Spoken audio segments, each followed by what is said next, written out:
We're back, y'all, with another episode of So Let's Talk About the Podcast. It looks familiar but unfamiliar. Joker will hopefully be joining us soon.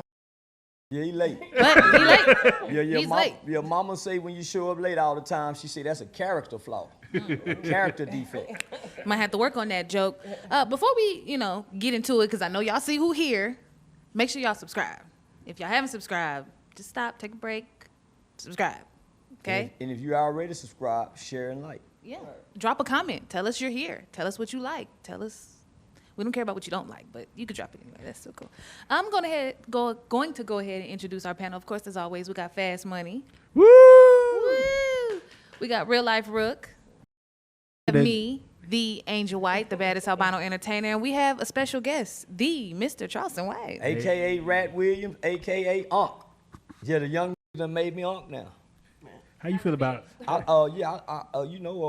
done took over Snoop Dogg position. He granddaddy now. Yeah. So now, I get a lot of respect from the youngsters, with the Unc.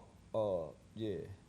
Man, I appreciate you, Charleston White, for coming through, bro. You promised us that you would come through this podcast, and you did it, man. You've always been a man of your word, bro, and we really, bro. I just want to say thank you again. Bro. Oh man, I appreciate y'all for not taking what I say at times personal, and being able to work past. So this is one platform, homie. We've had many disagreements. Right.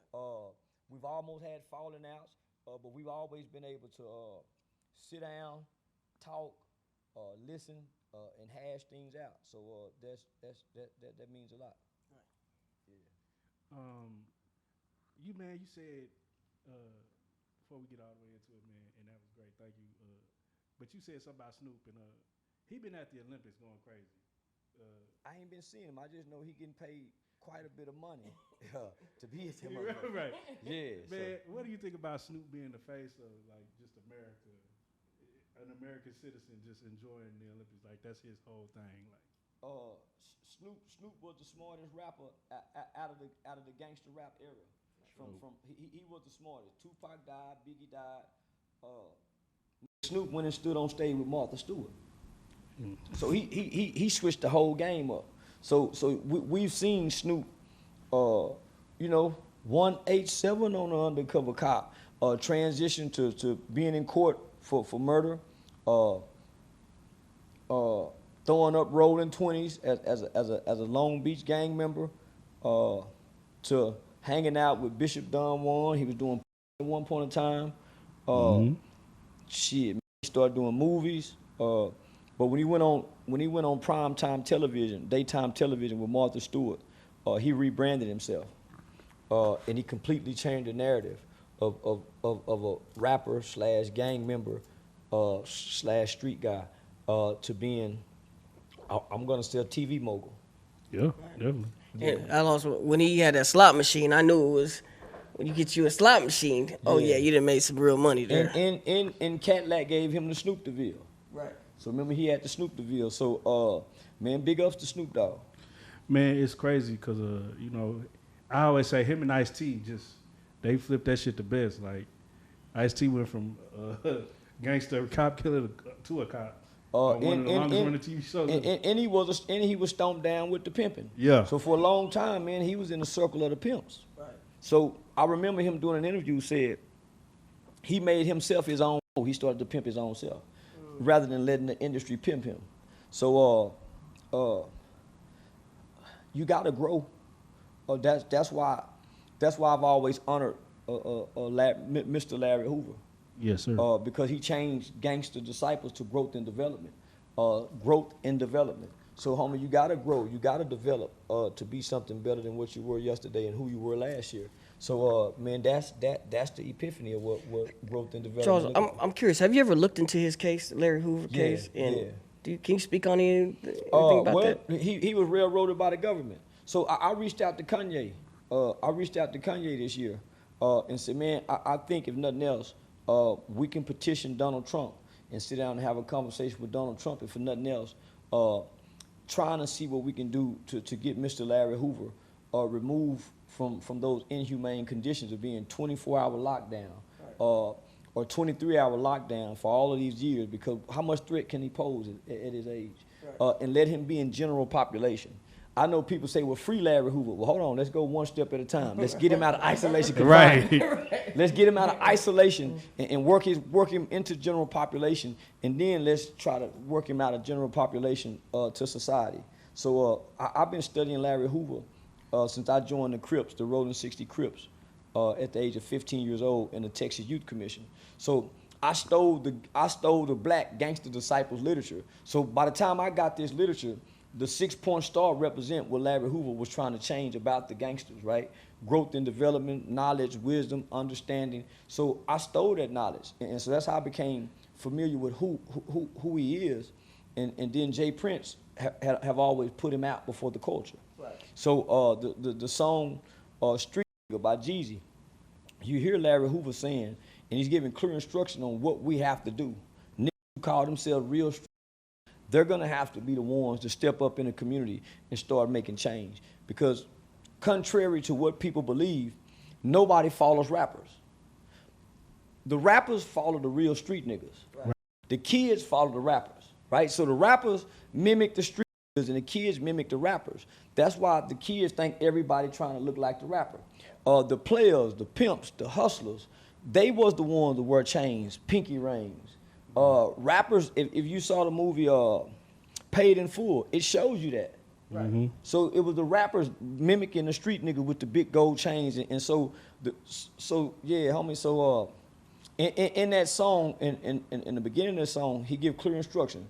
It's gonna take the guys from the streets, and when I started working on laws and legislation, one of the things I first heard was those that's closest to the problem are the closest to the solutions. Right. Those are your reform street.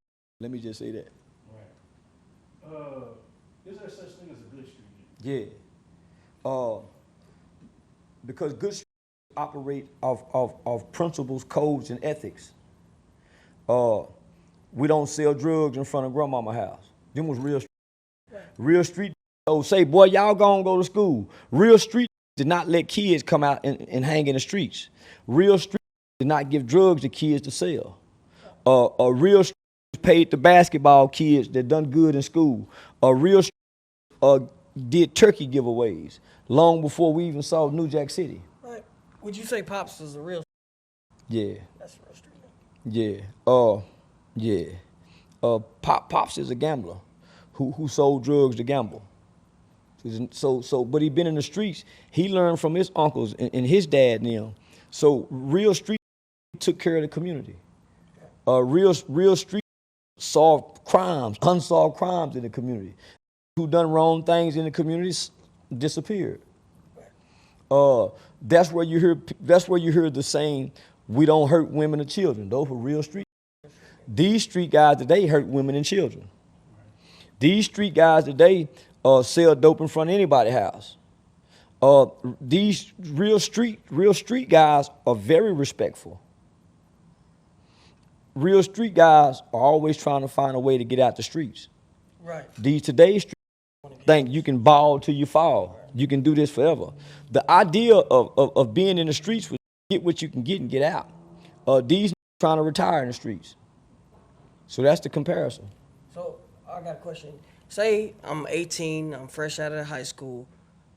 You know, you gave us the thing about high school, about college, what you should do. But if you don't want to take that route, what should you do? Go to the military. If nothing else, the military secures your future. So a lot of the old have military background, homie. So right. they hadn't really worked. So by the time they get Pop's age, man, they falling back on their military. Right. They got some military benefits. After high school, if you don't go to the military, most 18-year-olds don't have a plan. Right.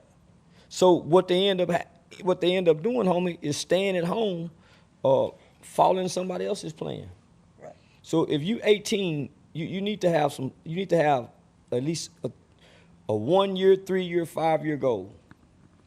1 year, 3 year, 5 year goal. So after high school, man, look at your life 1 year after you graduate from high school and assess where you are. I loved that. That was good. We appreciate that. We're gonna jump into some of these topics because here on So Let's Talk About It, we get into current events and current topics. And you look flawless tonight, by the way. oh well, thank you so very Yeah, much yeah, for you that. look very I appreciate flawless that. So these topics and subjects may seem a bit salacious. Some of Okay. them are salacious, but we're hoping that we can get some serious, reasonable responses of why these things may be happening and how we can fix it. Right? Okay. Now I wanted to ask you this at your interview, but I held on to it. Okay. Sexy Red has dropped a lip gloss line. Now, this was something that was put in the public a little under a year ago that she was coming out with this lip gloss, and some of the names of some of the tints or flavors or whatever you want to call them are booty hole brown, gonorrhea, nut, so on and so forth. Yeah.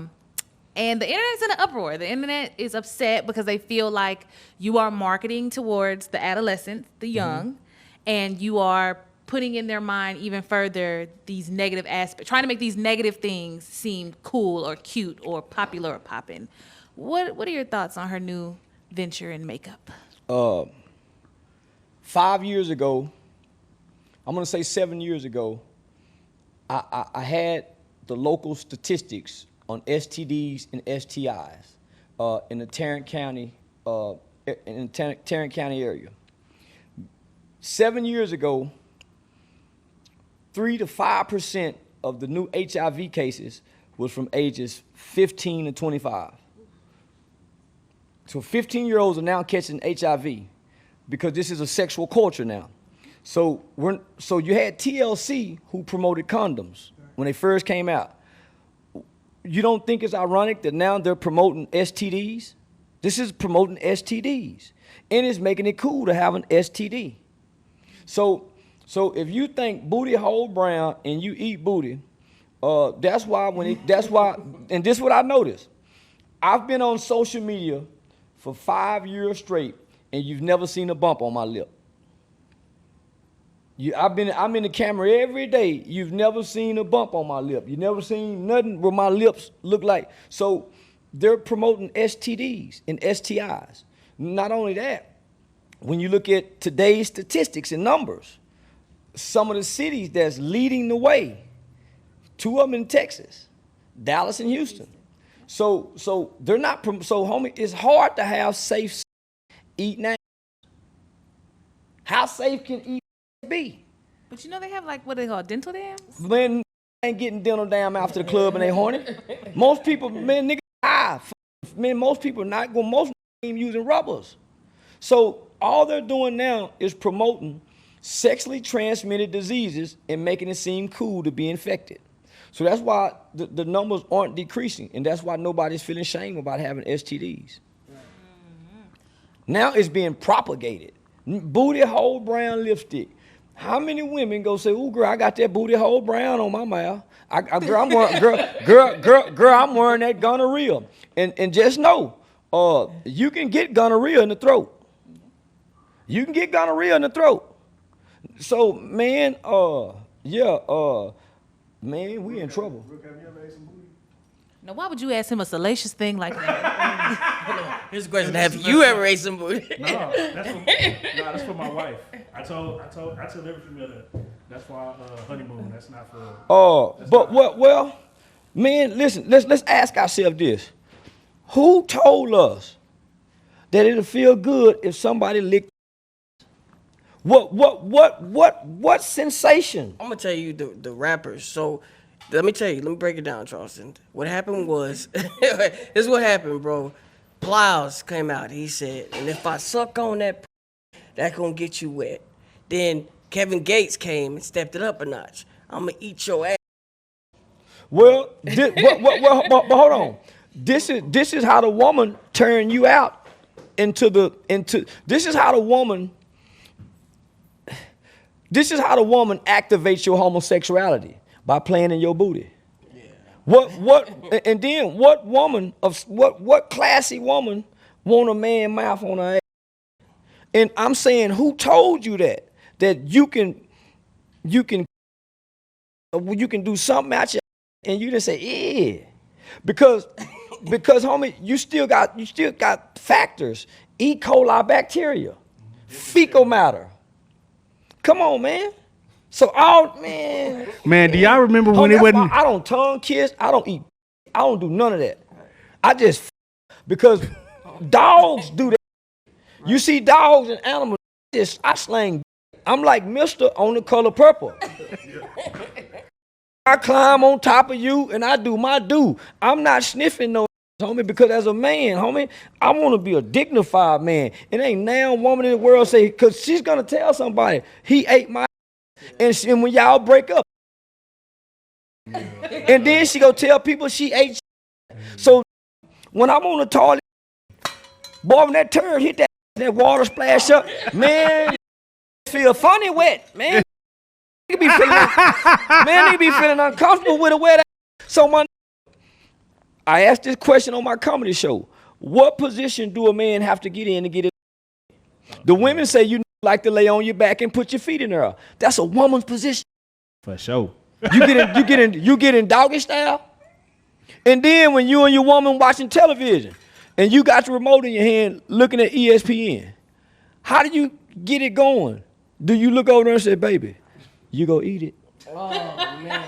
Because that's what you do when you want to suck, baby. Baby, you go suck that thing? So I'm saying, homie, now, you got to be, homie, so this is why the black man is so susceptible, or whatever man is so susceptible to homosexuality. You want your whole played in. You want your whole played in. You walking the fine line of being a homosexual. Right. So, no, man. 69 guy. What? So let me just, and I don't want to overtalk everybody. That's a sick perversion. Right. That's a pervert. That's a perversion. So it's a difference between being freaky and being a perversion person. And homie, want all your holes played in for the fact of you want to be sexually stimulated. You have now crossed the threshold of being a pervert. Yeah, so like, when will it stop? Like, where does it go? It don't stop because you've opened Pandora box. So once you stimulate every hole in your body, you have to graduate to something else after a certain point. It's just like Puffy and them. Puffy and them first started out, he was in a hot tub with 7 women at one time. Once you 7 women at one time, once you have a menage a trois, once you have a threesome, homie, you cannot have regular turn you on anymore. So now you want 2 women. Now you want 3 women. Now you want 4 women. You keep feeding a monster. And so now what else stimulates you? So you get with a woman now. You either have to turn her into a pervert or you have to secretly go tiptoe and do perverted things behind her back because you've already elevated yourself past normal stimulating things.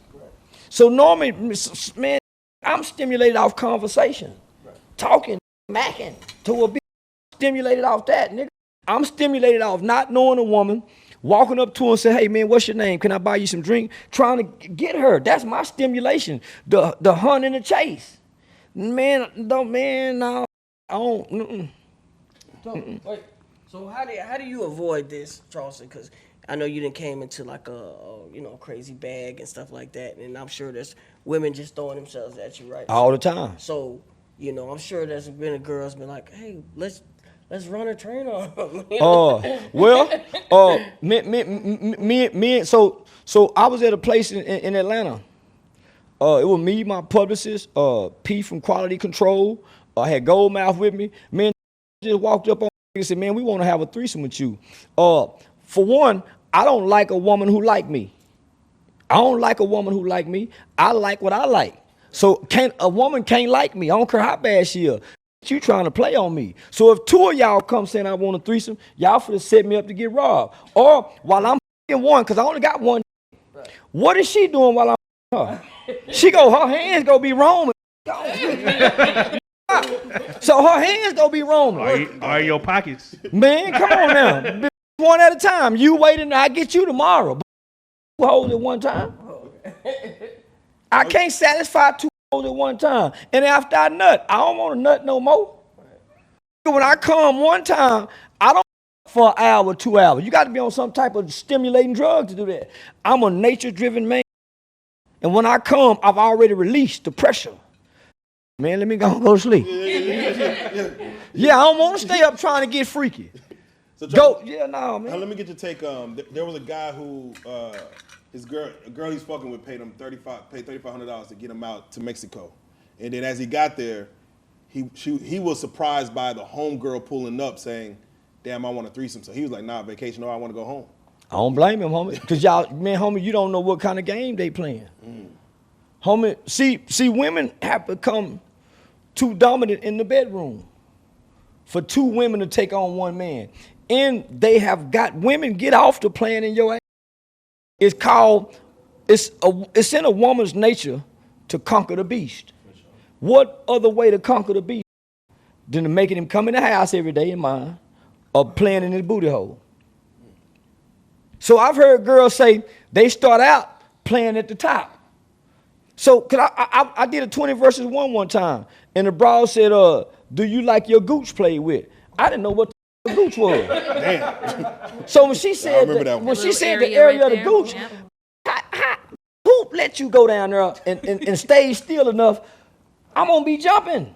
Who let you go up under the nuts and stroke the gooch and you remain still? Come on, my nigga. So no, my nigga. That's why I hear everybody gay.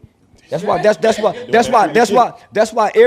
most girls, when she get mad or when they get mad at a group of guys, oh, y'all got to be gay, because in some form or another they been playing in y'all. They been playing with your gooch. To get your gooch played in, you can't lay straight like this here. You got to do like the woman do.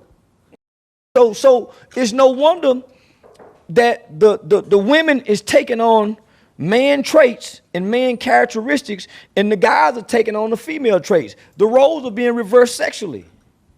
Not gender-wise, it's being reversed sexually. Because homosexuality is not a lifestyle, it's a sexual preference. And they're trying to make a sexual preference a lifestyle. So what do you say to the man who is successful and he's having it his way and he is not being dominated by two women, but desire two women, and it happens and there's no under the bottom play? Well, that's the old school stuff. Sticking that in one of them mouth, kissing the other one, pulling her hair, slapping her. You know, the rough sex. Yeah. No, you got to make it like the hardcore. You got one. You got your fist in this, fisting her, and you keep them separated, punishing them with that. Yeah. You're supposed to punish with that. You are not supposed to be letting her come to play on the playground. You lay down and be still. You got your foot on her neck and plunging. You know, when I got your foot on her face like this here. Now, man, go watch them old flicks. Say on Gladiator, you will not enjoy this. Man, this will not be quick. And you go make love to your woman. Amen. But now you don't. Now, man, don't let no stimulate you all for pleasure. This is supposed to be a journey. It's a release valve for a real man. It's a release valve. Get this pressure off me. Man, he's up, homie. That's why these women have taken a position, homie, because closing the doors and taking on the woman's traits and characteristics. Laying on your back, putting your feet in the air. Man, you supposed to make a nosebleed pushing that dick down her throat. Damn. That's what Future said till she pee. Man, I got my finger down her throat. She done swallowed diamonds. That was Man, no. Punish the. Don't let it please you. Punish it. And you got to be selfish. You get yours and let her play enough.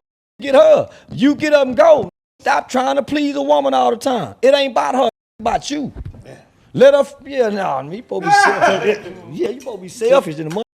Let me ask you, those when they're young, some girl, a girl just went on TikTok. She told a story about her getting a train ran on her. With a dude's brother, the older brother, and the cousin. I thought that was normal. Yeah. We grew up running. So, homie, we grew up in an era. The whole concept was, if you like a girl, get her to come over here, and we all go try to flip her. The one we can't flip, that's who you make your girlfriend. And for the most part, we were flipping a lot of girls in school, homie. And say, call such and such over here. Even the big homie. So let's get her over here. The one that you can't flip, that's the one you make your girlfriend. Who grows out of that first, the boy or the girl? Like the boy, The boys one- or girls? out Out of that. It's every woman's fantasy to be with two men. Yeah. It's every woman's fantasy to be with two men. Oh, girl from Baby Boy. It's every woman's fantasy to be with two men. Yeah. Yeah, they enjoy it way more than we do. Okay. Let's talk about it because, you just did, again, the interview's going viral right now with Say Cheese. And, Done over 100,000, like 4 or 5 hours. Going crazy. And, one thing that we said, since we have you on the couch, I got to get your take on it because Yella did speak on Real Life Street Stars during the Roy Lee situation. You, from Fort Worth, on the outside looking in, how did that play out for you as far as Yella, Roy Lee, Mo 3? Rainwater told me himself that Mo 3 and Roy Lee barely knew each other. They had just met. So there was no real reason for Mo 3 to be that mad. Yella didn't shoot him. From what we was told, Roy Lee left the hospital early or done something. Homie, no. Yeah, no. I really didn't know too much about it then. I ain't started getting information until I started, hanging out with Rainwater. Me and him was having discussion. When it comes to, because Say Cheese asked, and he was asking the question as far as media being a part of all that. You know what I'm saying? It's like, I guess it's the bigger the voice you have, it hits harder. Do you feel that kind of played into it, that the voices were too big on these platforms like Say Cheese or Real Life? Y'all doing y'all job. I could easily say, nah, I ain't even go speak on it. But a lot of these guys were calling y'all to come on here to say something directly at the people that they beefing with. So they was doing that. You guys are just trying to build a platform and make a channel. Nah, homie, it's just like people say the media created the East Coast, West Coast beef. No, it didn't. It did that for each other girls. And if we, homie, all of this was about each other girls. Even with Mo and Roy Lee and all them. This ain't have no other beef other than that. Because Roy Lee said Yellow Bees ain't from Oak Cliff. Y'all really think that was a problem? Man, it's sneaking and each other girls. That was the secret beef. And nobody wants to admit that. Same with the East Coast, West Coast. Pac, Kim Cole, Suge, Puffy, they were each other girls. Same with the Crips and the Bloods beef. It wasn't over no Jack and them, they were each other girls. So at the end of the day, homie, all of this is centered around girls. Right. Facts. It's all over female. All Yeah. Looking back on that, Rook, would you have done anything different? No. Why? Why would I have done something different? I wouldn't be here today. There you go. Homie, so you asking the Washington Post or Dallas Morning News not to report what's going on. Homie, journalism. I never seen y'all take sides. Even though you giving this person a platform, homie, you have to remain neutral. It always looks away. Let's just put that out there. I tried to contact Yella several times. Yeah, like personally, hey. you know what I'm saying? So he knows that. You know? Yeah, he knows that, and that's all it is as far as letting someone speak the side. But the voices do get big. Yeah, nah, homie. The things that you talk about on here, not the question that's being asked, the things that the person that's being interviewed says, determines how they go. Right. Yeah, no, for real. Let me ask you as far as the Dallas and Fort Worth, the Great Divide. Do you feel like there's a better connection than from the 90s, early 2000s between Dallas and Fort Worth, from music, from entertainment? Nah, damn. Nah, Fort Worth slow. Fort Worth like the kids at school. And Dallas like the popular football players, band players, and Fort Worth like the remedial kids, homie. That's why it don't have a light. That's why Fort Worth literally dimmed its own light. Do you blame the mayor? What mayor? I don't know. I mean, I don't know who the mayor. Oh, you talking about Mayor Bessie Price, Big Leg Bessie, or Mayor Matty Parker? Because I personally know them both. Right. I personally know them both. Did anyone drop the ball? Oh, damn. Okay. Because the mayor, along with myself, I partnered with both mayors. Mayor Maddie Parker, she came with the Reed Fort Worth, because she looked out and said at that time only 32% of kids can read on or above their grade level. So her and Mayor Betsy Price came with some initiatives, homie. So homie, they gave me full access to our city. So nah, homie, it wasn't the mayor, homie. When they took Go Yayo up to that school, and I went on Channel 8 News, because at first I called the school and said, man, who would allow this kid? Because I didn't know nothing about Go Yayo, but I started seeing every YouTube, he was fighting. Then when Lil Zach got killed, Lil Zach's dad is my cousin, Lil Lordy. Lil Zach's grandmother and my mother are god sisters, right? So I grew up with Lil Zach's daddy. So, nigga, Go Yayo had just come out with the song My 40 Go Boom. Nigga, that's the first time I seen real guns in the video. So all of these motherfucking guns, man, why would y'all let this kid go up here to the school and we teaching anti-gang cognitive intervention programs up here? So nah, homie, so I called the school first. They tried to sweep it under the rug. So I contacted Channel 8 News and said, man, do y'all understand what they allowed to be propagated at these middle schools and high schools right before the Starz test? And every school he went to, those children failed the Starz test drastically. Drastically.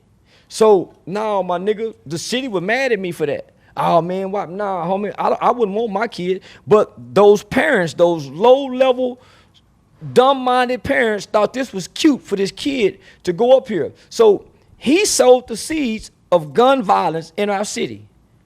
Nigga, we was doing gun buybacks. So I was doing gun buybacks with the Fort Worth Police Department. I started going to Giddings State Home and School, Gainesville State School. So nigga, I started working directly with the Texas Juvenile Justice Department to combat this shit. Nigga, everybody in the city was mad at me. Oh man, nigga sold out. Now when the kids start dying, now the man, can you come help us? No, let them motherfuckers keep dying, because this is what y'all asked for. So now nigga, they got what they asked for. And now there's no light in the city. J-Dub dead. Go Yayo, Bugatti, nigga, you don't even hear them nigga rapping no more. It's over with for Fort Worth, and it's almost over with for Dallas. Big X, the plug, came and saved Dallas. Gave us a look. Man, he gave us some other than something to die. Yeah. We asked you in the interview about Rainwater, and then them squashing the beef or whatever. And Rainwater actually called me today, right? And he asked if you would sit down on this platform and talk to him. Never. Rainwater's not a man of substance. So I had told Sean Cotton I would do it. I said it in an interview. But immediately after that, he called Sean Cotton and said, man, I can out-talk Charleston. So his motives and his intentions is not of substance. So now, my nigga, I ain't trying to out-talk nobody. For one, he can barely read and write. He's illiterate. That's why he was breaking in the houses in college. I was making the dean's list. I'm on the front page of Texas Wesleyan Law School paper, homie. So nah, I would never sit down with Rainwater because his intentions aren't pure. And he chasing clout. So it's just like, why would Sauce Walker fight Go Yayo? Right. And I wouldn't do a motherfucking thing with Rainwater. Yeah, Go Yayo. Never. He a little bigger now. Go Yayo known for fighting. He is. Sauce Walker ain't known for fighting. You know some other shit. Yeah, now Go Yayo, from the time I done laid my eyes on that little boy, he been squabbling like a motherfucker. In the streets, at the club, at a concert, at the niggas, little mother been fighting. And he a fighter. What's a chance that a nigga probably could lose fucking with a fighter? Is that what Fort Worth really on? I mean, I know a lot of niggas on that, but Fort Worth ain't on nothing, homie. Fort Worth is not on nothing. Man, Fort Worth is not on nothing, and that's my city, homie. Fort Worth is a town full of bums. Broke, useless males. You don't think with the power you have right now, you could breathe some life into it? I breathe life into what? Breathe life into a bunch of broke, useless males? I would rather breathe life into a second grader. A third grader, because why would I? So because my concept is, it is much easier to create strong children than it is to repair broken men. Why would I try to breathe life into convicts and broken men who've already destroyed their future? I want to breathe life into children, homie. I want to breathe life into mothers who need help with their young boy. I don't want to breathe life into no rapper who God gave a gift and a talent to, and they cast their pearls away to the swine. So what age are young boys lost, would you say? You shouldn't, once they get 13, 14, 15, you can't help them. Damn. You got to let life teach them. So our focus should be 3rd grade and down. Maybe a few 5th and 6th graders, but you have to do exactly what the white people are doing to target us. They do not promote homosexuality to grown folks. They promote it in Disney channels. They do not build prisons based off 6th grade reading tests. They build prisons based off 3rd grade literacy tests. Yeah. So we should be combating what they're focusing on, 3rd graders and down. We're supposed to be focused on mothers who are pregnant, who need prenatal care, who don't have access to prenatal care. We're supposed to be focusing on daycare. Anything 3rd grade and under, nigga, you damn near wasting your time. So for the man who gets into a relationship and the lady already has children, she has a young boy, and he wants to be, he wants to be stepdaddy. You can't be stepdaddy. Yeah, should he? I mean, if they're 13, hey, this nigga's already sent his man, they'll kill you. Damn. Because I know 13-year-olds who killed their stepdaddy. I know a 14-year-old little girl who will lie on you because you coming in trying to be a good stepdad and say he touched me. So, nigga, if you mess with a girl, you better let her deal with her kid, and you just deal with her pussy. I would suggest that you not even move in with a woman with kids, my nigga. Because, nigga, they gonna work against you. And when she get mad enough, she gonna remind you that these aren't your kids. You cannot put your hands on somebody else's children. I seen that happen firsthand. Nigga, you don't come into no motherfucking household trying to play stepdaddy. You come into the house being a man. You don't come trying to play stepdaddy, my nigga.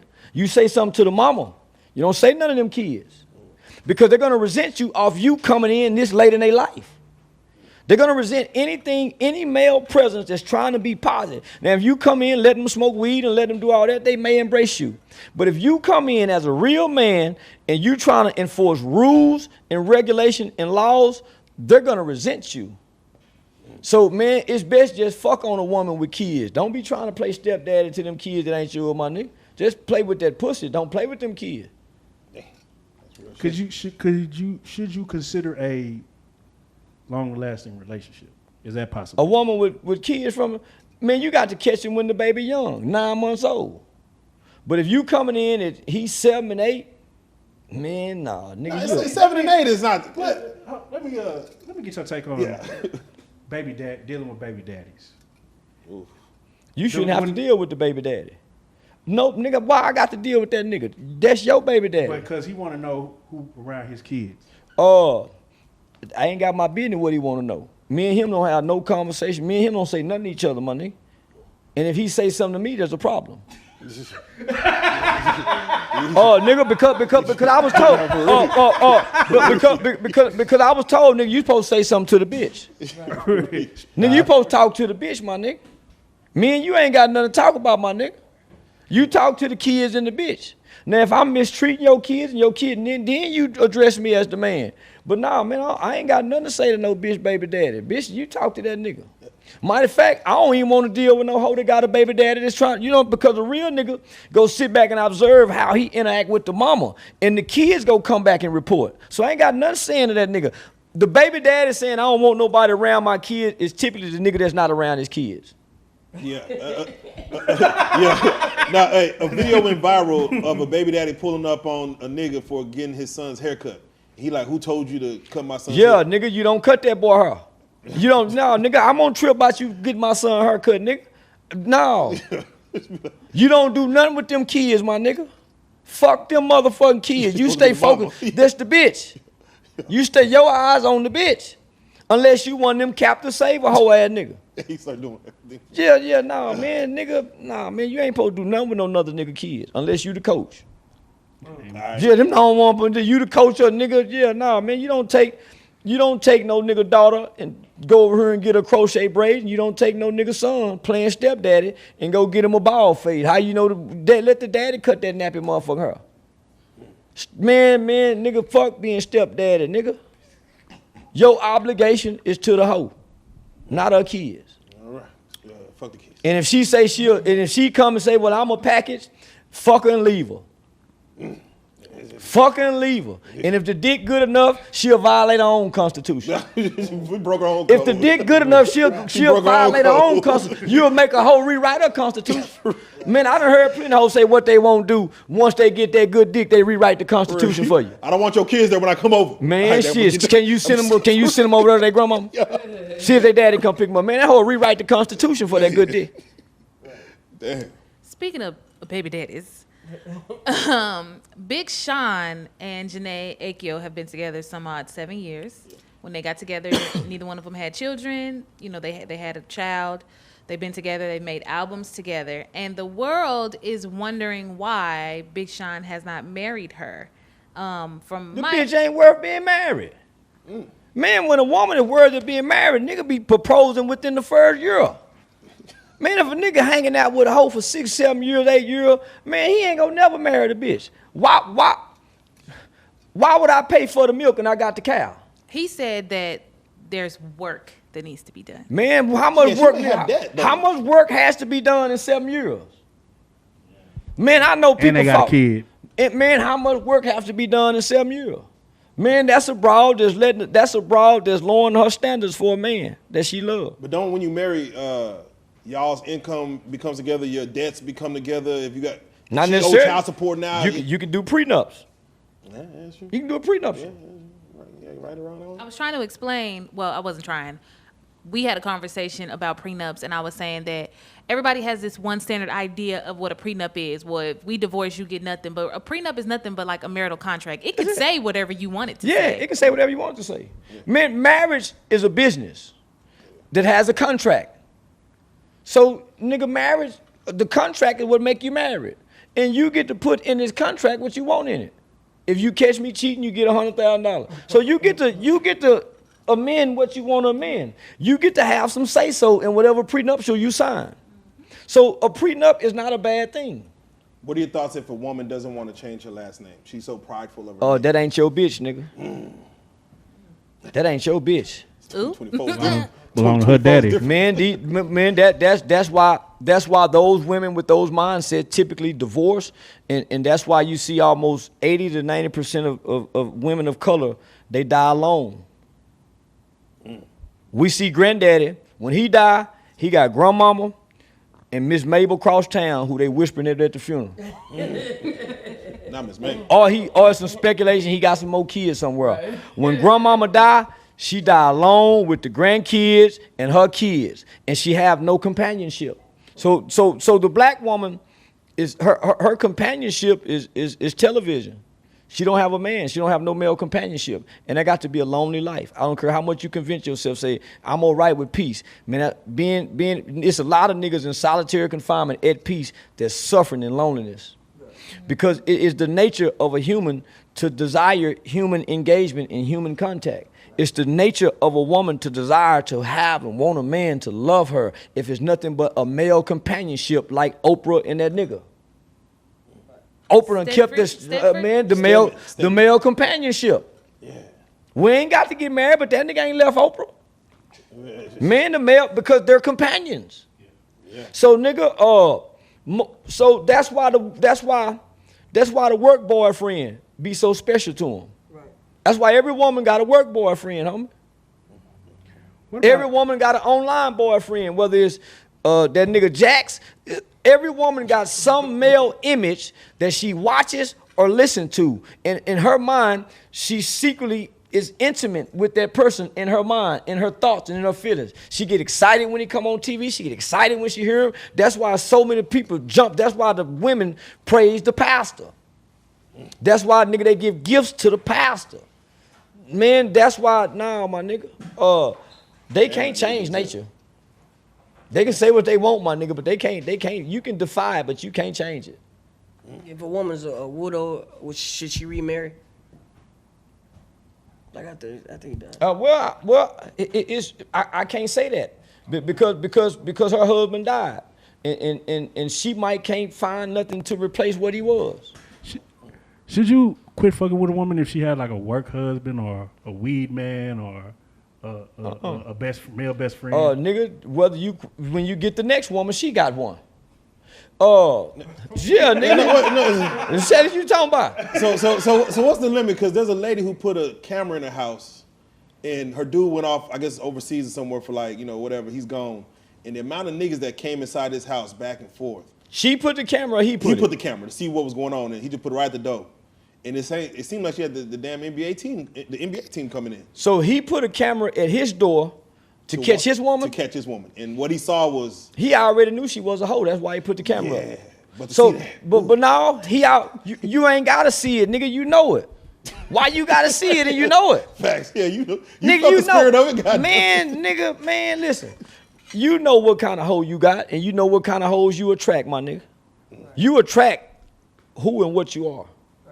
So it's no coincidence that a lot of women who be in an abusive relationship attract another abuser. It's no coincidence that most women who've been molested will attract a molester. You attract who and what you are. So shit, why you think you keep meeting the same kind of women? Man, I keep meeting these girls because you attract those. Why you think you keep attracting these kind of guys? You attract those. There's something inside of you that attracts those traits. So nah, my nigga, I ain't putting no camera up to catch no bitch. I ain't putting no trackers on no car. Nigga, I need a peace of mind, and that don't allow you to have a peace of mind trying to figure out what the hoe doing. Nigga, you go crazy. Oh, So, Yeah, and if you see, that's what making them niggas jump on them and kill them, because they have to see it. Now, I just need to feel it and know it, nigga. Right. And I know what kind of hoe I got. Yeah, I know what kind of hoe I got. A lot of dudes say it don't be the hoes that hurt you, it be them good girls, the ones that say they... I ain't never seen a good girl hurt a nigga. Nigga, I see good girls get hurt and go on to be better women. Right. I see half-ass decent guys from the time they start liking girls hurt girls. So it's been my experience that the men always, 90 to 95% of men fuck up before the woman do. Most women, homie, when she like you, she really give you the chance and the benefit of the doubt, hoping you're gonna be the type of man you presented yourself to be in the first place. So nigga, we push these hoes to go be hoes. We make these bitches want to be these kind of bitches because of the type of men we've been over the last 20 years. Lying, unfaithful, cheating, or fuck they friend, or fuck they sister. If they little sister grow up, we'll fuck her. Nigga, we've been these kind of niggas because of our sexual desires. We don't show up being knight shining armor no more. We don't show up, nigga, with roses. We don't show up courting. So, nigga, the women have become what we are because they trying to compete with us. That's why they so many hoes. Your woman go put out what you put in her. So if all you putting in is dick, what you think she go put out? All you giving her is dick. You don't know how to coach her if she have a problem on the job. You don't know how to give her no advice if her and her sister and her mama getting into it. You don't know how to make her build a better relationship with her daddy. All you doing is fucking on her, nigga. And the only time you seem to show love and intimacy is when you having sex. Outside the bedroom, come on, my nigga, goddamn, dog. You talking to her like she a homeboy. And she saying, well, fuck you, bitch ass nigga. Y'all acting like two homeboy, but only time y'all really show love is when y'all fucking. So, nigga, how a hoe go behave like a woman? How a woman can even strive to be a better woman, nigga, when all you putting in her is dick? Proper instruction motivate people, my nigga, and niggas don't know how to instruct their woman. Talk that shit. Proper instruction motivate people. So, what would you say, under your criteria, makes a good woman or a wife, wifey material? Loyalty. Loyalty. Loyalty and respect. So I tell any woman I'm dealing with, once you stop believing in me, you ain't my woman. So if I tell you I'm finna go to the store, even if you don't believe me, you have to pretend like you do. Because a man is only good as his word. So if you doubt my every word, then you don't see me as a man. Because a man is a man of his word. That's why, nigga, I openly let my wife, this is what I do. I ain't hide nothing I do as a man. Because I think cowards lie. Do you love her? Yeah, I love her. Do I look fat in this dress? Yeah, you look a little fat, baby. So, nigga, I ain't trying to appease no woman's feeling. Because I want to be a man, and men don't appease women's feelings. Real men oftenly hurt women's feelings. That's why Andrew Tate gets a bad rap. That's why Kevin Samuel got a bad rap. Because a man speaks truth. Which one do you hold higher, loyalty or respect? For you personally. Respect. Because if you respect me, you'll remain loyal. That's right. Yeah, respect, homie. Respect is just as strong as love. That's right. What about you, Fast? Loyalty or respect? Loyalty or I respect? have a different perception on. Loyalty is a case by case situation. You can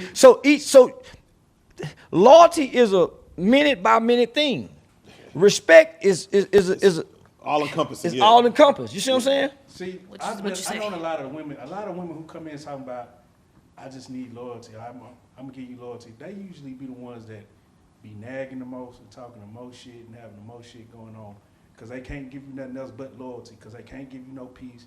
They can't give you no good time. They can't give you no type of cooking, no meal. All they got is loyalty. I'm not gonna cheat on you. Well, that's clinging. That's suffocate me. If you're afraid of me not being loyal, then you really don't respect me as a man. Sure. If all you focus on is am I loyal, then chances are you're not a loyal person. Right. Yeah. If that's your only focus is You fighting loyalty. against it. Yeah, you fighting that. too. Come on So now. that when a girl tell me she's like, I'm very loyal, Yeah, I really don't want to hear that shit. Fighting that demon, boy. You give me something else. Yeah, nah. That's just me though. Yeah, I think What do you think, Joker? Yeah, I lean more on respect myself. A woman who commands respect, homie, typically gets loyal. Yeah. And men loyalty have nothing to do with what a man does with his dick. Now, Hey. Right. I'm gonna say that again. Hey. Loyalty has nothing to do with what a man does with his dick, but loyalty has everything to do with what a woman does with her pussy and her time. Yeah, that's So- a little different. It's a What do you little think, Rook? Yeah, I think respect, like Charleston White said, respect is everything. different. Yeah, it starts with And But I really fuck with loyalty. Like, I gotta know when I come home, this is me. Like, you know what I'm saying? But she could disrespect you though, or No. Because that's let me be disrespectful to you, but I'm loyal as fuck to you though. If you No. respect me, You wouldn't, yeah. if you respect me, even if you unloyal, I would never know. And whatever I don't know, don't hurt me. Come on, man.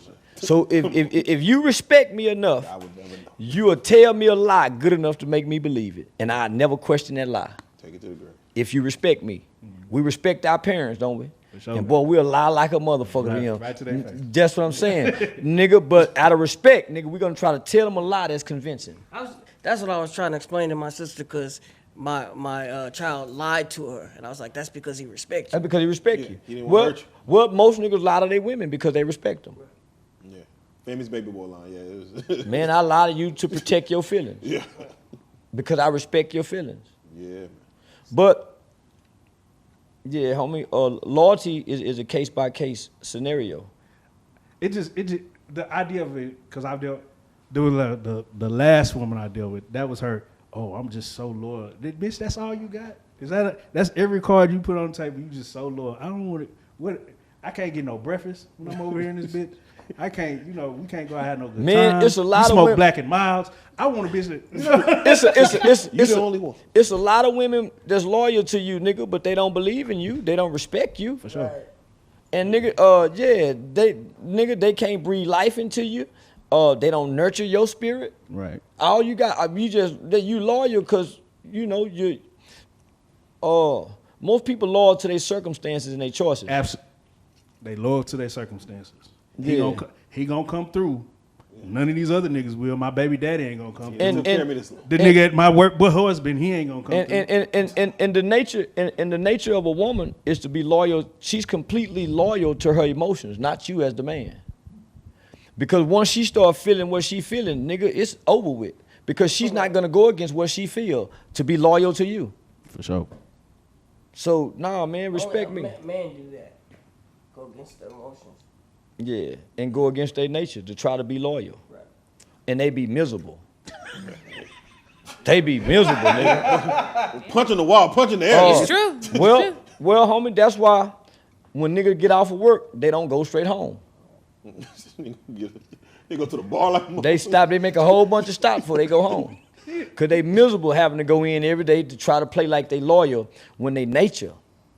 But we have loyalty defined wrong. She thinks just cause you cheating with your dick, you not loyal. That's not true at all. And it's hard for a woman to grasp and understand that.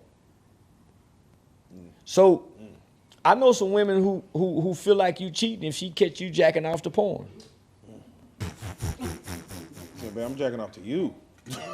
No nigga that's porn. Nah, nigga, I'm jacking off to the fire. Yeah. Well, some women that have dreams that you cheated. That's the best one right there. And they dream, nigga, they go bring it to reality and treat you like you've been nigga, unloyal. Yeah, for real. You don't get shit today. I had a dream that you did this, and she's gonna call it her intuition. Well, why can't you ever dream we won the lottery? Nah. Wake up to that kind of noise. Why you don't ever say, baby, I dreamed that you got a raise on your job and a promotion? Why all the dream got to be bad? I always say, did that nigga have some money in your dream? They'd be like, nah, that wasn't me. Could have been me, because I at least had some money on me. You just had a nigga, you just caught a nigga cheating in your dream? That couldn't have been me. I feel like if a woman's always accusing the man of cheating, she's doing something. Most liars think people are lying. Most thieves think people stealing. It's in the nature. You're supposed to process your own thoughts without projecting them to me. That goes with your feelings. We supposed to sit down and talk about our feelings. I ain't supposed to push my feelings off on you. Right. We're supposed to have a discussion about I feel this, you feel this, I feel this, but you don't change your attitude and toward me because of what you feeling, and I don't know you feeling this. I don't have no idea you feeling this. And you hadn't processed the feelings. Logic and emotions can't have a conversation. So emotions have to be removed out of a conversation so we can logically figure shit out. That's right. So emotions stop you from being logical. What are your thoughts on texting emotion, like texting emotionally? I'm gonna see this long text. I ain't gonna read it. You said I ain't gonna read it. I ain't gonna read Neither am I. Right when I pull it up, I see a page, nigga. If you can't text me a long paragraph of encouragement, motivation, hey, I was just thinking, man, don't text me when you get mad that long shit. Call me and tell me. Call me and tell me. So I'm not, man, motherfucker texting me, we gonna fall out. Man, you read my text now. That nigga's too much. Man, if I show you my phone, nigga, I don't read text message.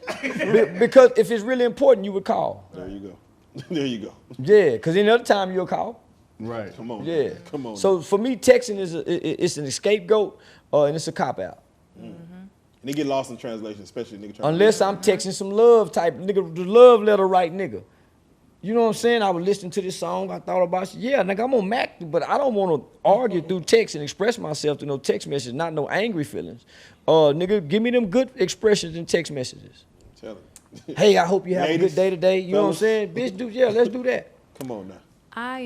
I'm an advocate for men. A lot of times when I do my response videos on social media and stuff like that, I'm always standing in solidarity with the male species because I feel like women be wrong. And I sat on the couch and I said that a man who has his stuff together, who is taking care of his responsibilities as a man, should not have to be tied to one piece of pussy for the rest of his life. Even if he is married, it's a man's nature to, do. And that just because he's married doesn't mean he should be tied to one piece of cat for the rest of his life. And the ladies ate me up. Well, very upset with me. The women turn you up because there's a gender war between the black male and there's a gender war versus man versus woman. And so you've taken a side of logic and reasoning. They take the side of emotional responses. It's hard for a woman to fathom what you just said, and it makes sense in her mind. Because the woman have reduced the black man only to what he does with his dick. His value is only in his dick to her. So that's why they saying, girl, you must be stupid, you must be crazy. Every woman before this generation knew that and understood that.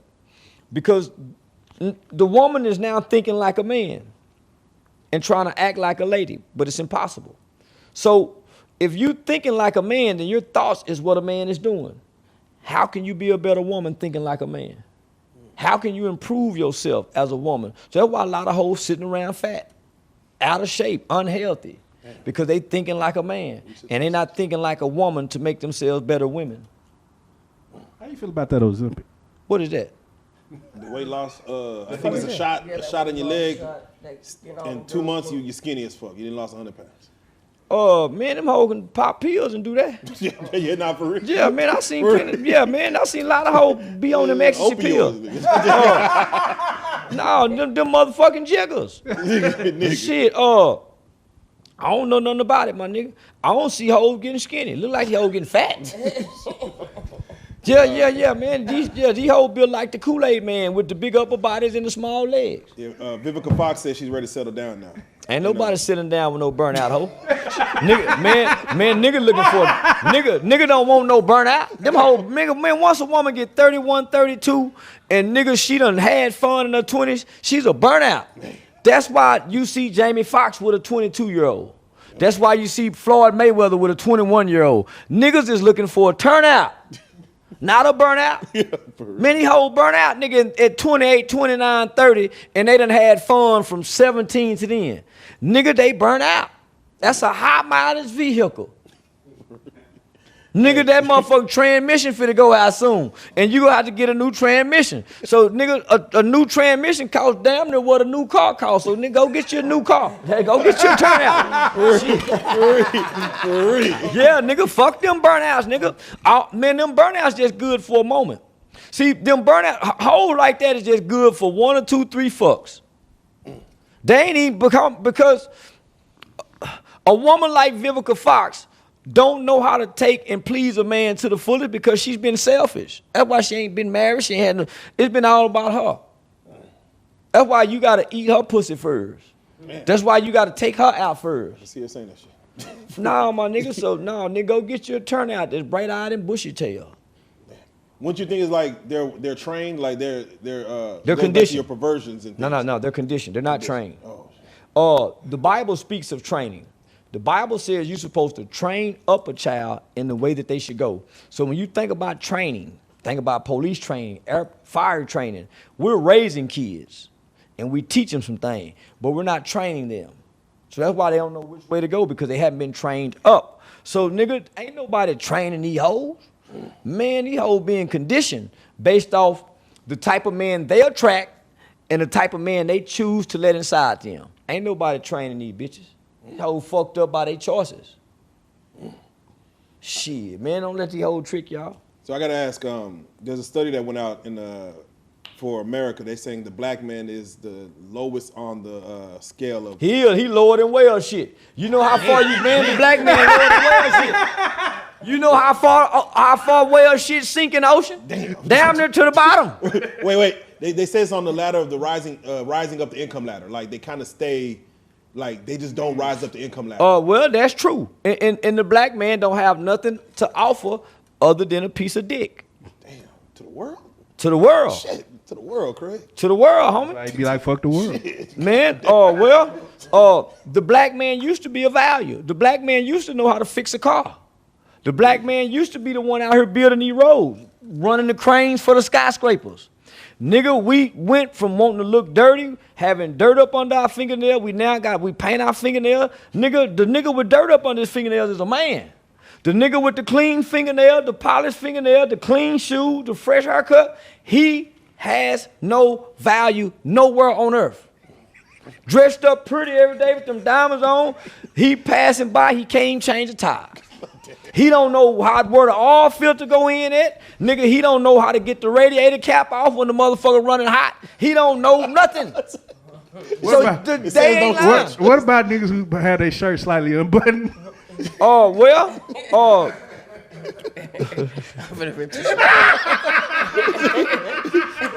about the top hat wearing? Are you talking about the players? They still hear Mac. No, I'm rosing up that income ladder, nigga. What's wrong with paying a nigga to do that shit for you, though? Nigga, your woman don't respect you. Oh, man. If somebody else got to come over and cut your grass, my nigga, your woman don't respect you. There was a viral video where it's a couple, I guess maybe they're at the grocery store or whatever, and it's raining, and the guy says, damn, baby, it's raining. If you really love me, if you really bump with me, you go get that car. If you really want me. And she took off to go run, to go get the car. I thought it was an amazing... That was a weak man. I was... Nigga, you supposed to... Nigga, sugar melt in the rain. Yeah. Unless you got a little sugar in your tank, nigga, go out there and get wet. We played in the rain, my nigga. For sure. Nigga, it was fun to go outside in the rain.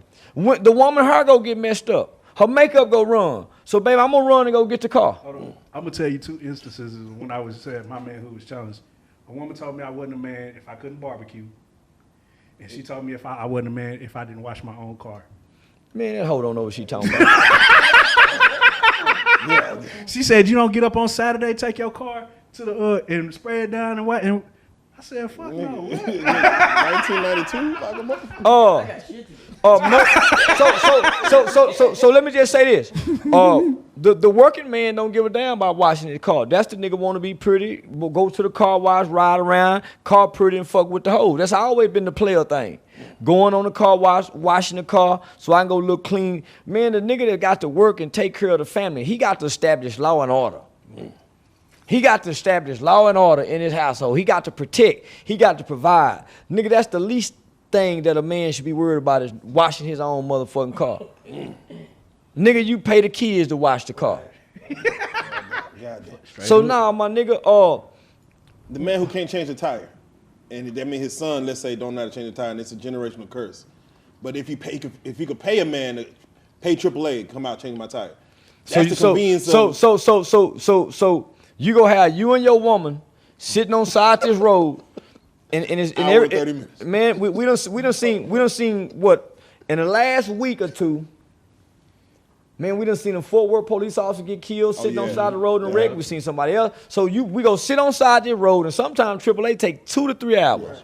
Right. You got a tool in the back with a spare tire, and you go make us wait. That's why the woman don't respect the man. Nigga, she got to call somebody else, or you got to call somebody to come do what the man's supposed to do. Nigga, you supposed to get out there and try to act like you know what you're doing as the man. So now if another man got to come help you and your woman, nigga, that's her man. You ain't. You just a companion that's fucking. But this other man come over here performing as a man. Unless you pay this nigga. And when he come over there, you watching him and you helping him. So you can learn. Amen. You standing over the hood, you know, I'm gonna have her thinking I'm out there fucking around with the car. Nigga, he ain't harder than him. Nigga, he ain't finna look like the only man. Nigga, cause I don't look like a man. And in her mind, subjectively, nigga, you're diminished in your value as a man. Did the internet kill the shade tree mechanic? They're still shade tree mechanics. Oh wow, okay. They're still shade tree mechanics. What the internet haven't killed anything. The internet have exposed us. Right. It have exposed us. And not only that, homie, it's assassinating the image of the black man. Well, what do you think about this? So my little girl car broke down, and then so I'm on YouTube, and I'm all in the car. I'm in the fucking with the radiator, and then I kind of know what I'm doing or whatever. But then my mom calls. I'm like, man, I gotta go up to the thing. She's like, baby, what are you doing? you got some money now. You don't gotta do that. What do you think about that? Oh. You ain't got no business listening to your mama when you become a man. Right. Be like, I hear you. But I bought 2 acres of land. My mother does, she's a loan officer for Bank of America. Yeah. My mama know real estate. I said, Mama, I just bought 2 acres of land in Macon, Georgia. Told her what I got. She said, well, son, so I showed her the man I'm buying the land from as we doing a deal. My mama started asking questions, but she's asking questions as if I'm being scammed. Right. As if, and man, I don't listen to my mama no more. I hung up on her. Those are your fears, mama. You don't think I know to do my due diligence? Right. There's so many young boys right now resent their mothers because they have to listen to their mothers. Mm-hmm. And they're trying to find their man. They're trying to find their inner man. Homie, at some age, your mother's words don't matter no more, and you should stop listening to your mother. I ain't saying disrespect her, not respect her, but mama, you can't tell me nothing. You don't know nothing about being no man. For sure. I got money now, mama, yeah. Even men with money changed it, yeah. I'm a man now, mama. You can't say, mama, you got me here. But man, your mother, you gotta turn mama off when you become a man. So let me ask, in my family dynamic, I believe the woman should not discipline the children, right? I feel like the woman is there to nurture, to grow, to educate, right? And like when our kids are doing something they ain't got no business, you know. Well, your daddy get home, we'll tell your daddy. Yeah, and you let him discipline them because one, they're never gonna have the same respect for me disciplining them that they will for their father, and their father has a sterner hand on discipline. Do you agree that's like? Do you agree? I with that? agree. I totally agree. That's why so many children are. That's why CPS is called on so many women, because the mother, the woman, she typically and usually only disciplines when her emotions are bothered. They let shit slide. They let shit slide. They let shit slide, and then they blow up and they whooping you because they're angry. Yeah. They're using their emotions to whoop you. So typically that's why so many children are abused by their mothers. Daddy normally whoops you for principle. He did what? Oh boy, let me talk to you. And mama be wanting you to whoop his ass. And he said, nigga, I ain't gonna whoop you. What you do? Because daddy is the disciplinary. It's hard for mama to nurture and discipline and have a fine balance to it. Right. So that's why most children are mama kind of go overboard when she got a discipline. She go whoop, I told you, and nigga, she's taking this out on you. Right. So that's why we have. Whooping ain't nothing personal. Yeah, at what age should we stop whooping the child? Like, what age should they get to? Because I had a certain age. It ain't never age. If you got a disrespectful 30-year-old son, knock him out. Shoot him. Yeah, run up. Pull the pistol out, goddamn. Pistol whip him, goddamn. And if need be, kill him. Shit. Because I brought you in this world, nigga, and I'm the one supposed to take you out. I'm supposed to take out my own trash. Nah, for real. So, nah, homie, there ain't never no age limit, nigga. Your dad and your mama ain't supposed to knock you across your head if you out of line. There might be some people out there that disagree. As far as, what about women? I mean, young girls, like daddy disciplining young girls. I popped my daughter one time, and her facial expression won't allow me to touch her. Right. Same shit happened to me. I'm like, God damn, never again. But nigga, I popped her and my son out of frustration. Y'all said y'all, wow, man, and boy, that little old frown, man. I ain't touched my baby since. Yeah, I ain't touched my baby since. I'm gonna just talk to you. But let me just say this. How can you teach people that you love, that I love you and I'm doing this out of love, but you hurt me? So that's why hurt people. You teaching them when you get mad and you angry, you hurt people. So how many of us as parents saying, okay, let me calm down? And Tupac mother made him write essays, read books. So they say, well, you spare the rod, you spoil the child. Well, that was a slave concept, a slave master's concept. It meant the rod of discipline. Discipline is other things outside of beating. Because how can I say I love you and I'm intentionally causing harm and hurt to you? And you supposed to understand this from nah, homie. So should we send kids back out to get switches again? Like, go pick that switch off the tree and how can I say I love you and I want to mark your body up? That's what your slave master did. I'm gonna whip you. That come from slavery, my nigga. So why can't I bring that TV out that room? For sure. Give me that phone. You're not going outside. That Wi-Fi ain't on. Man, so why we can't do that? Why do we have to hit you to teach you? So my argument is I should be able to whoop my woman. If we whoop our children, if in our minds we say it's okay to hit somebody 10 times smaller than us, and we're hitting them with brute force, ha! That's a bully. Ooh. That's a bully. So that's why children run from their parents. And they vow to never be like their parents. I want my son to be like me, my nigga. I want my son to mimic the traits and the characteristics that I've displayed to him as a father. I want him to replicate this with his son. Right. I don't want my kids to say, man, I ain't gonna do to my parent what my parent did to me. That sounds like some parents who failed their children. They used to allow paddling in school. Mm-hmm. They took it out. They should bring it back. They should bring it back, right? Mm-hmm. I mean, at least a designated paddler. But if you paddle this group, they might kill you. So let me just say this. Nobody should be paddling you who don't have a relationship with you. Yeah.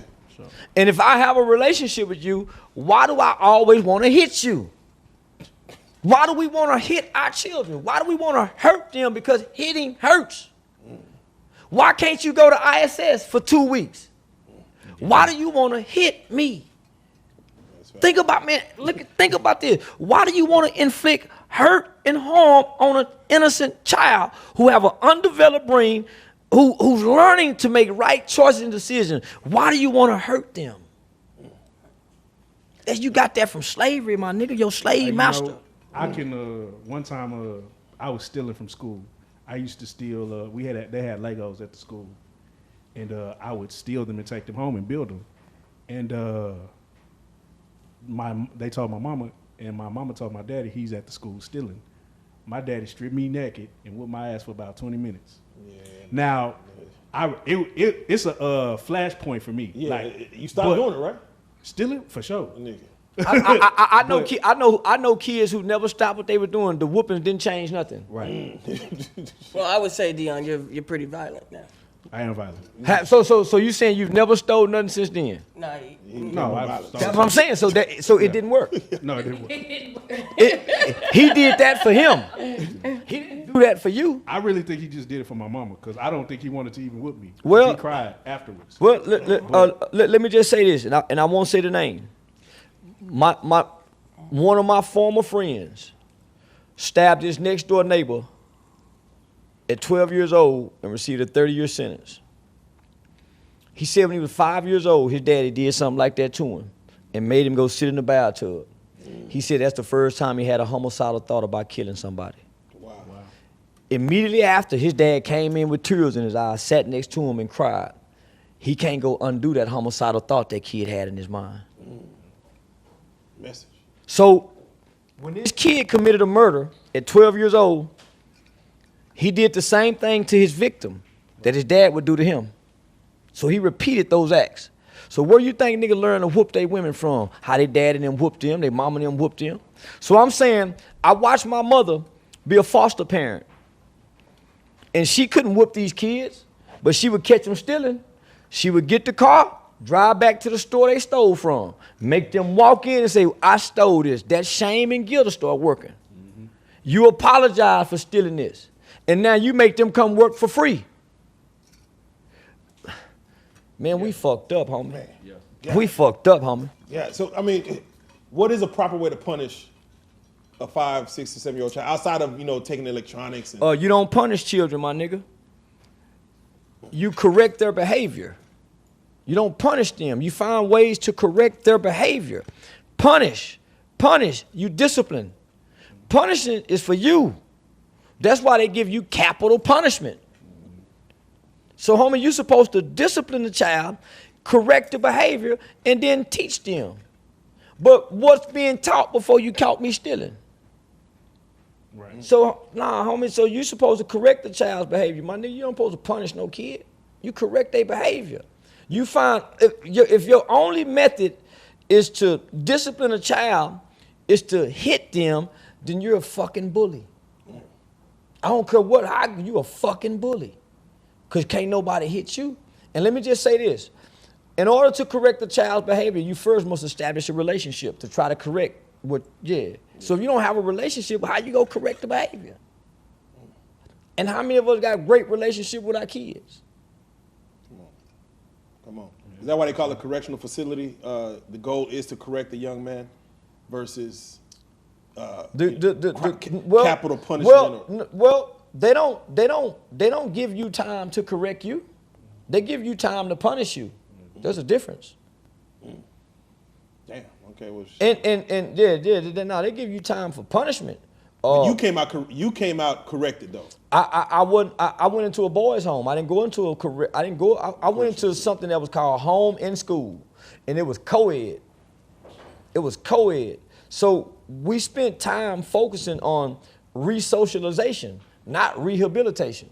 So you have to re-socialize children who make wrong choices and decisions, homie. So I spent 7 years in therapy.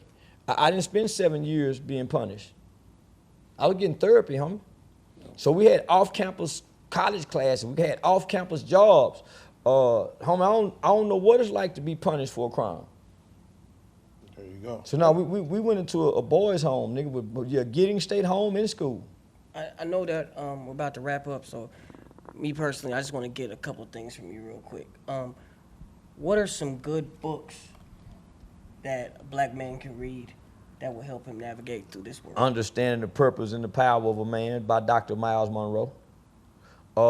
For the niggas that's blank, the New Jim Crow by Michelle Alexander, that talks about the 1 in 3 statistics of black males.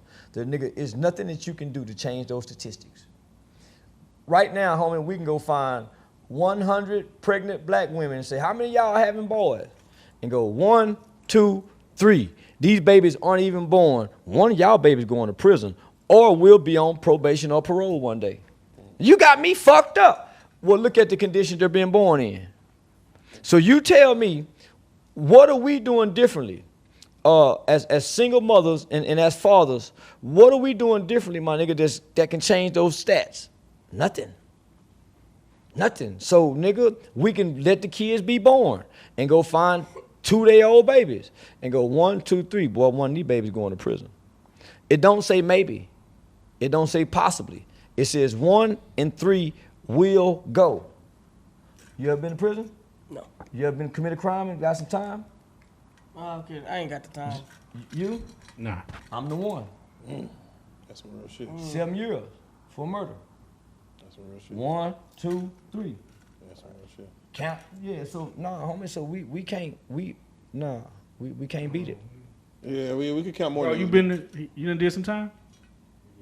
Yeah. So, yeah, we already fucked. Yeah. 3. Yeah, we already. It was already. So homie. So when I speak to kids in schools and the detention center, so that's why they quit letting me come to school. Cause I'm gonna go in soon as everybody sit down. 1, 2, 3. One of y'all going, hey, you can't say that. And then I quote these statistics. Go read the book, homie, The New Jim Crow by Michelle Alexander. And it breaks this shit down. You can't beat it. So hold on real quick. I got to ask you this. Canada just legalized, well, it's been legal, but they're trying to change the parameters of euthanizing, whether drug addicts or old people. You could choose to check yourself out of here.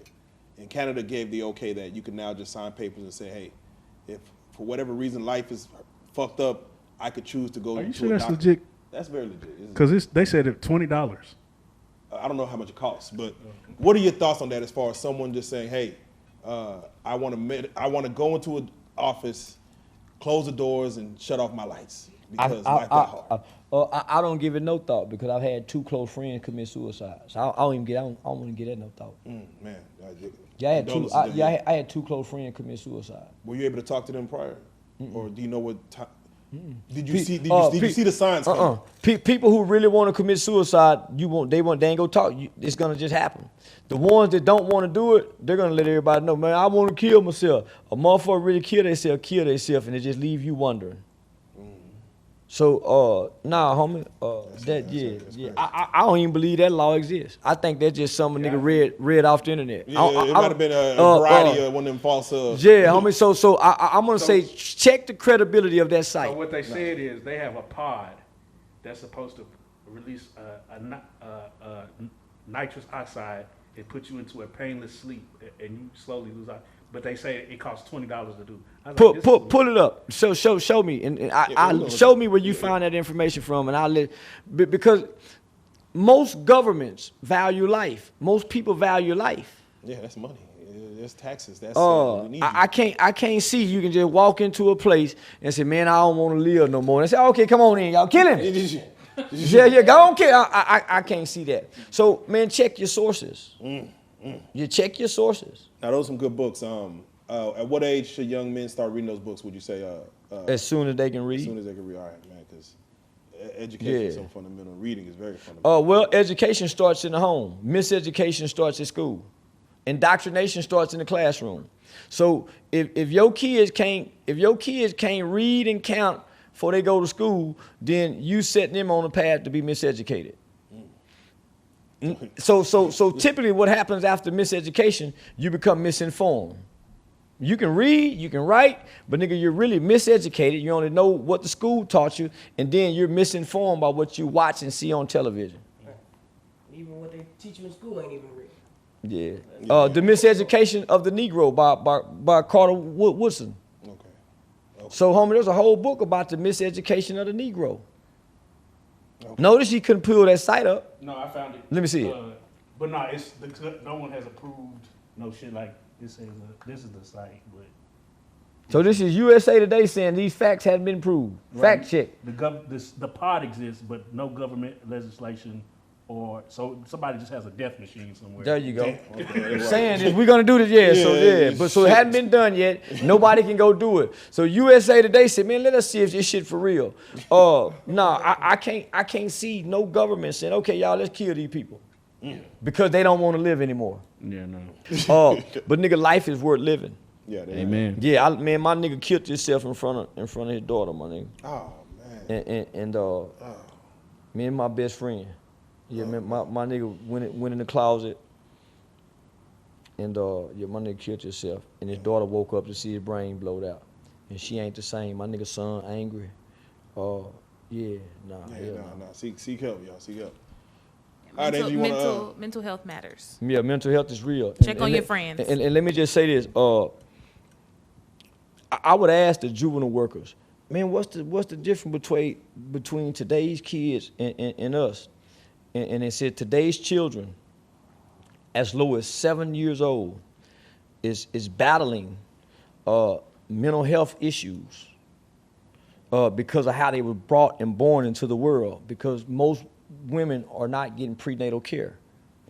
And you see what I'm saying? So then when they come into this world, they're battling with mental health issues on top of substance abuse issues. So you got 6th graders already popping pills. Right. You got 5th graders already smoking weed. Right. At my son's football game, commercial came up and said, all the children that are taking fentanyl need to stop. Or I was like, bro, like, what the heck? Yeah, so when you think about a 10-year-old, 11-year-old dealing with mental health issues, already getting high, substance abuse problems on top of mental health issues. Nigga, how can we undo this? How can we say this shit is gonna get better when our kids are battling mental health issues with undiagnosed substance abuse issues and they're self-medicating? So homie, I can't see it getting better. I see a bunch of stuff have to die off, and then nature will hit the reset button. Yeah, I definitely understand that. Well, Charleston, it's been a delight. Waiting in on such a serious note. So and I appreciate that. You know, like I said in the beginning, we can have some intellectual thoughts about some of these salacious things that are going on in the media, because the media, it's gonna media, but it's up to us to delegate what's real, what's not. Glad you said that. Cause goddamn it, before Dick Gregory died, he told a young nigga, we the media. Yeah. If you got that camera and this microphone, we the media. That's why nigga don't clickbait. That's why we the media. We get to rewrite the narrative, my nigga. Cause we can make the world watch us with these, my nigga. So we ain't got to worry about what's on television. We get to report our own media for us, to our people. So that's why, nigga, I get mad if a motherfucker get up her line and bullshit and just spewing some shit my nigga, we the media. If I ain't heard nothing else from Dick Gregory, homie, we the media. Yeah, absolutely. And we didn't get a chance yesterday, and I want to make sure I do it to shout out as they watch your interview on the Real on the Blue Couch that we did yesterday. Who was the people that got you your clothes? Yeah, designed the clothing. Organic Growth. Okay. Young brother out of Macon, Georgia, man, was in the group with Goldmouth and Jeezy. In here, legend in the town. So he was one of the first guys who started out with Jeezy before Jeezy got big.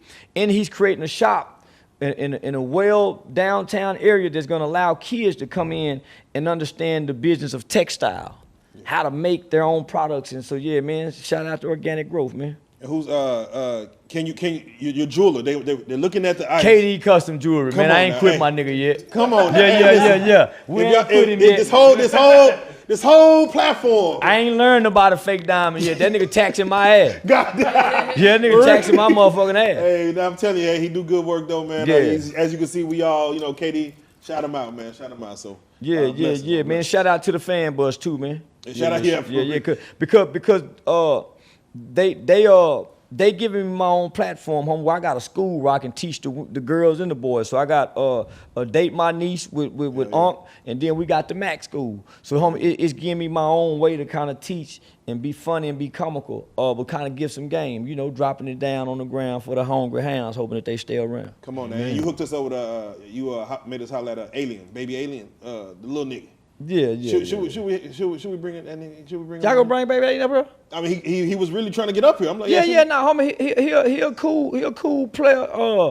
Nigga, get baby Alien. Okay, get baby Alien. All right. Absolutely. Well, before we get out of here, we're gonna have everybody give their socials fast. How can they reach you, buddy? Just real life. One of us come up. Charleston White Manager. That's my Instagram. I'm using my manager's Instagram page. Official Charleston TikTok on TikTok, and the real Charleston White fan page. So there's a Charleston White page on Facebook that has 300,000 followers. Yeah. They have scammed people. They are scamming people. Man, in my name with my picture. Yeah. And what's happening is they got my number in the bio. But somehow people are sending them money without calling the number. After they get scammed, then they want to call the number and tell me they've been scammed. I say, good, dumb motherfucker. Who sends money to people that they can't talk to? Now, homie, they sent me, the person that's scamming me sent the page, sent me the information. They said, nigga, I've been making money off your ass scamming.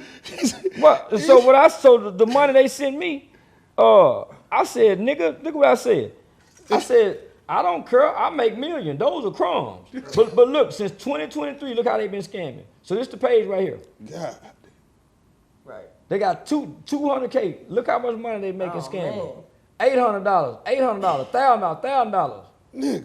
$1,800, $1,300, $90, $13. They scamming like a motherfucker in my name. And I don't care because it should teach dumb people a lesson. Yeah. Who sends money to people? But because I'm so shadow banned, homie, I'm pushed to the bottom, so they automatically click. And I be saying to people, homie, everybody know I like to go live. This page never goes live. Yeah, never goes. Not only that, this page don't have no memories from the past. What Facebook page don't share their memories? Hey, you giving too much game now. You gonna have a fuck, they gonna start. Well, I'm saying, homie, we are that dumb now. I done got scammed by the nigga with the bottle cap and the list. So everybody got to learn their lesson. Hey, listen. If you still, everybody know, if the 3-card Molly tricks is a hustle. My nigga say, if you approach him with that shit, you trying to rob me for my money, my nigga. Yeah, nigga. And he willing to die, kill, and go to jail behind that. Sure. Put that on somebody else, my nigga. Yeah. And that's how, okay, you showed right, my nigga. Yeah, I'm letting you know. So what happens is, they'll pay somebody to play like they don't want. Oh, it's your turn now. Yeah. They in with it too. That's why I be so many people standing around. Oh, don't do it. Because they got people that's acting like they're not a part of it, that's a part of it. It's a hustle. That's facts. Anything that seems too good to be true, typically it's too good to be true. God damn. Yeah, so. Remember that. All that glimmers ain't gold. Yeah. And shout out to my nigga Rollo, man. Nigga just dropped the album release party, man. No, for real, shout out to my nigga Rollo. How can Guess what y'all need on the cast, my nigga? Nah, for real. Yeah. That one's gotta be. Y'all got your Rollo. For sure. A real life street star. Come on now. How can they reach you? Real Life Rook, that's how you can reach me. And if you want to book me for comedy, 214-944-0009, and you'll speak to Kenry Wilkerson, OG Sane. Yeah. Come on now. Come on. Joke? Now. Real Life _ Joker, Real Life Street Stars, Real Life Productions. You already know what it is. Follow Charleston White. Follow him. Yeah, follow his man. Charleston White Manager on Instagram. There you go. And fuck with me on TikTok. I ain't coming. If they don't get my page back, I'm not coming back to Instagram. Come on. Charleston _ Manager? Okay, Charleston _ White Manager. Yeah, that was my publicist, Deja. We'll put it somewhere right here. And then I am the Angel White. That's my actual That's tag. kinfolk. I am the Angel White. That's Everybody how you can knows who reach you me. Yeah, but you know, baddest. for those who may not know, you know what I'm saying? But I definitely appreciate every single last one of y'all for tapping in, tuning in. If you have made it this far and you have not subscribed, there's concern. Yeah, for real. I I mean- mean, you peeking and not speaking with a little hate in your heart. It's concerning. So we are a forgiving family. So Subscribe, like, comment, share, tell a friend to tell a friend. If you have not been over to see any of our interviews on this blue couch, including Charleston White's, please go now. Share, like, comment on that as well. And, you know, keep watching until next time, man. We appreciate the love. Always, always. And we out. Yeah, black love is black power because black love unify everybody, and we gone. Let go.